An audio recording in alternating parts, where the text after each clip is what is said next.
And we'll see what is the technique then to stabilize the bone graft. Well, one technique is what we just saw here, is with the customized membrane.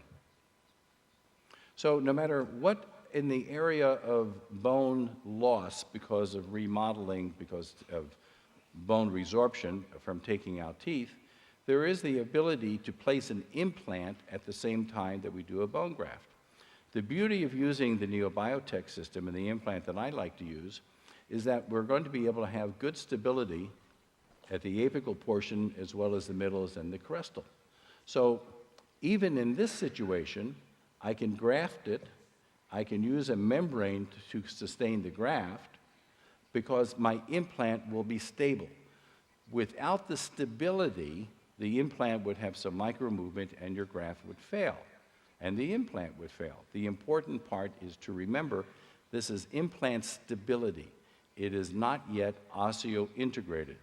In the beginning of the talk, we just talked about the fact it takes 40 to 50 weeks for that bone to become mineralized. So this may be an immature bone, but with this system, it allows you to place an implant, get the stability of the implant, do the graft, and also cover the graft material with a customized membrane. So in other days, we could use, just a different type of a membrane, a collagen membrane. We could use screws. We could use periosteal screws. We could end up doing a split cortical graft and placing our graft within the site. I love doing split cortical grafts. We've been using this with different saw materials, and now if you look at the exhibits, there's a special tool that we can split that bone, spread the bone, and it is very predictable.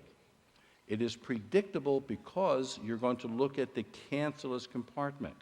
If you have enough cancellous bone to spread, you're now placing your graft material within the site that gives you the best chance for success.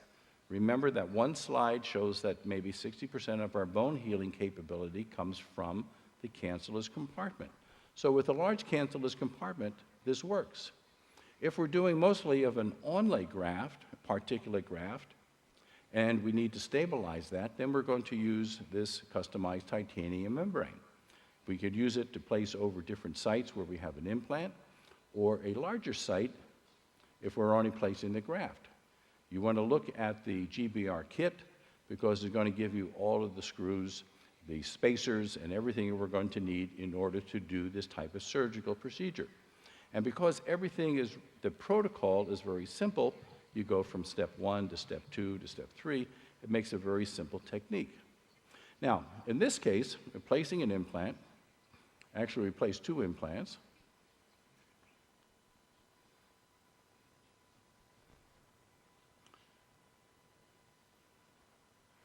And I have some bone loss, and I want to add some buccal bone to this case because I want more bone on the buccal aspect. So we put spacers within the implant. And I wanted to get primary closure. Remember, that's important. Well, in this particular case, the patient had had a lot of surgery done, a lot of scar tissue, and I was not able to relieve enough periosteum to bring that buccal flap over onto the crest. And I needed primary closure over the graft. So what I did is made an incision on the palate aspect. Make the incision on the palate, take your periosteal elevator, and lift a mucoperiosteal flap. So on the palate, you have exposed bone. But that granulates in, and within 24, 36 hours, you start forming new tissue. But because I was able to make that sort of an envelope, now I can bring that palatal tissue over to the labial tissue and get primary closure, and I'll show you that in a moment. So the membrane is now placed, my screws on the buccal aspect.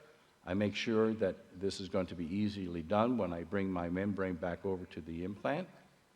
And when I'm positive that I can get primary closure, I'll use the automatic chip maker, go into the area, take out the autogenous bone, place it over the site, put the membrane over, screw it into the spacer, and now I'm going to bring my flap over and get primary closure. It is open on the palatal, but that's over bone. That's just going to granulate in and be good.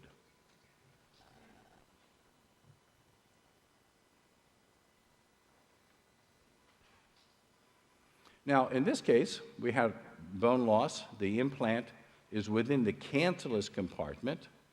So I can take the chip maker, using about a 50 or an 80 RPM, no irrigation, go take out the cancellous bone, place it in the defect, cover this with the membrane, and then get primary closure. It is a simple technique. All you need is a little bit of practice with the proper tools and the proper membranes, and this will work. In this case, we are taking out a broken tooth, and we see that there is loss of that labial plate of bone. So I want to select an implant that is going to be maintained within the cancellous compartment. If I put a wide implant in and it's outside that cancellous compartment, mostly in cortical bone, this procedure does not work. But because the implant will be placed within the cancellous compartment, I can use my chip maker or other graft material, cover this with my membrane to stabilize it, and bring my flap down to suture. Very predictable as long as we play by the rules. So the membrane itself is rather easy to use. We'll take about a few minutes to look at this.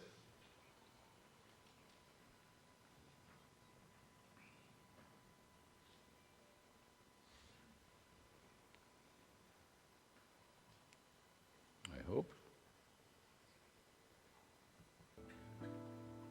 Here we are.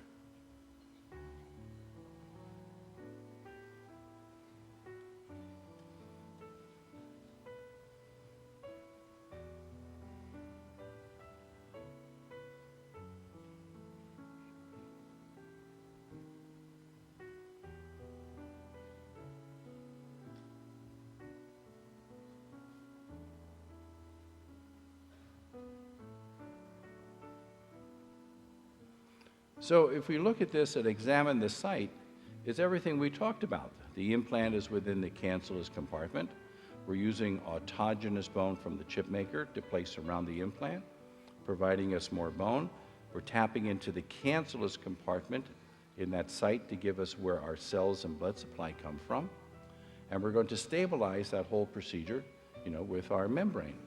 Different types of membranes and different sizes for various surgical sites that we have to expose.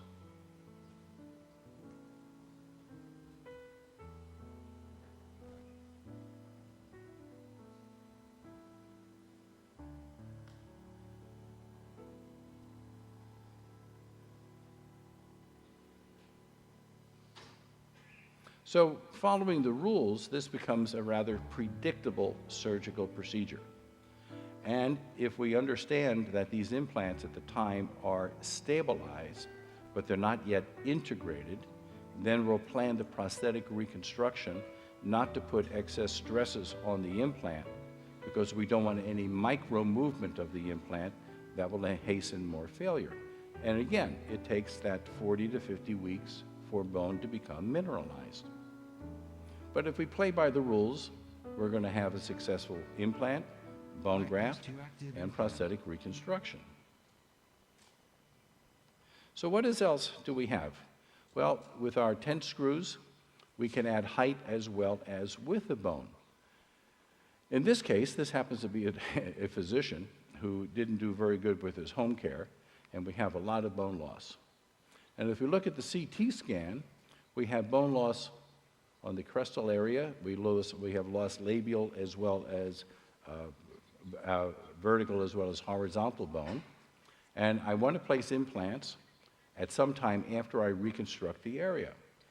So we're going to prepare the surgical site, use the tent screws, and I'm going to put the tent screws in the position of where I'm going to be placing the implant.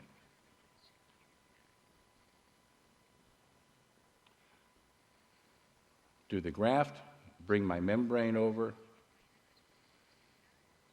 and then heals. Now, after about 5 months, I can come back, remove the titanium mesh, take out the tent screw exactly in the position that I want to place the implants, and we'll end up with some success. Now, let me rush through this procedure because there's something else I want to talk to you about. So in this case, we're taking out some teeth. That one tooth is just absolutely failed, holding in a bridge, and I can use now the lateral sinus lift technique from Neobiotech at the same time. Then I can take out the automatic chip maker, take our bone, place implants. So in one procedure, either as an office operation, we can then do a sinus lift, do our automatic chip maker, place bone, place implants, cover this site as we discussed. And this is a concentrated growth factor membrane that I'll place over the area.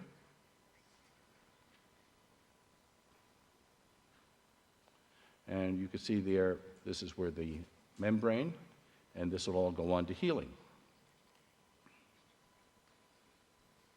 So after healing, we can then expose this, send it to my prosthetic doctor.